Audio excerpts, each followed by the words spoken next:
दो चीजों पे मैं फोकस करूंगा, एक सिलेक्शन और एक team combination.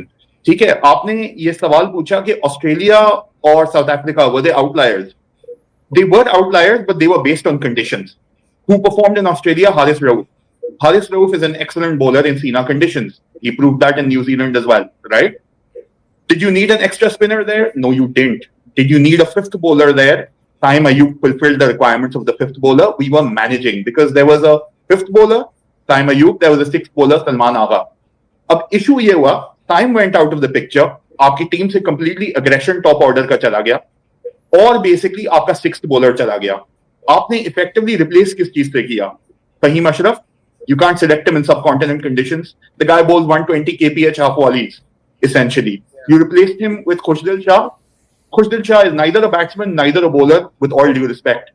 So I think बात यह है कि साइम अयूब के जाने से बाकी 10 लोग तो पैथेटिक नहीं हो जाते ना, लेकिन आपकी रिप्लेसमेंट, आपका कॉम्बिनेशन, आपकी selection was just so poor that Aapki in a combination of 15, you did not have a secondary option to revert back to.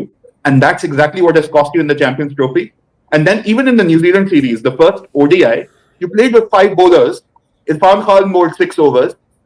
Your fifth bowler went for, I think, 120 in 10 overs. So combination of selection is the root cause. Usko fix karna hai, मेरे नजरिए से।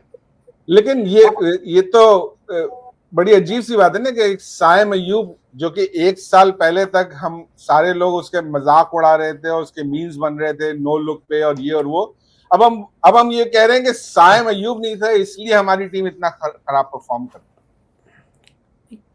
आप एक player पे तो depend नहीं कर सकते, it's a team game, right? So बाकी 10 क्या इतने बेकार हैं कि आप अगर एक प्लेयर नहीं है तो क्या आप परफॉर्म ही नहीं करोगे? So that's not a good justification my humble opinion, you know, कि आपके पास तो बेंच स्ट्रेंथ ऐसा होना चाहिए कि भाई एक बंदा गया तो दूसरा बंदा उसकी जगह लेके, और आपने बिल्कुल सही कहा था कि उसकी रिप्लेसमेंट ही मिडिल ऑर्डर में आ गया था। ओपनर के पास हमारे पास रिप्लेसमेंट ही नहीं है और वो मिडिल ऑर्डर में कोई हम खिला रहे हैं ज़बरदस्ती के खुशदिल और फ़हीम को, right? So and then another thing is that champions trophy में आप जैसे आपने कहा, लेकिन सिलेक्शन की बात हुई, टोटली रॉन्ग सिलेक्शन, राइट? हम न्यूजीलैंड में 2 स्पिनर ले गए लेकिन घर पे हम 2 स्पिनर नहीं ले रहे। I mean how pathetic that was, right? And I think जो साउथ अफ्रीका और ऑस्ट्रेलिया सीरीज थी उसमें सिर्फ ओडीआईज में हम जीते थे। Correct. look at one thing, I think हमें थोड़ा ग्लोबल कॉन्टेक्स्ट में देखना पड़ेगा।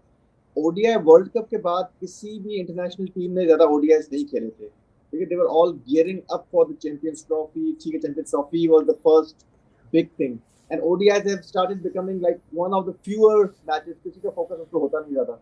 So probably Australia and South Africa, yes, it was their home conditions. Their A teams were not playing. It was all their B teams. They were trying a lot of combination, and they were not geared up for that. And they were probably ramping up their base.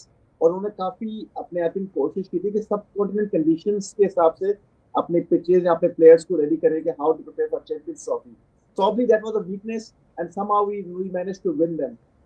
So it was completely. Yeah. I don't think I will give myself or Pakistan team or Akib Javed or any of the Saim Ayub, yes, click हो गया, Haris Rauf click हो गया, एक आप सुफियान ने भी I think एक आध मैच खेला था, अच्छा खेला था, तो some people clicked, आपने परफॉर्म कर लिया, सलमान आगा वगैरह, but that is not how you play cricket। Cricket का मतलब होता है इंटरनेशनल पे कंसिस्टेंट एक टीम, आपके पास आपके squads are all over the place, आपकी ओवरलैपिंग होती है, you do not have specialised T20 squad. वही बच्चा Salman Agha is a good example, and he's actually a good example जिसने टेस्ट क्रिकेट से ओडीआई से T20 में इवॉल्व किया है।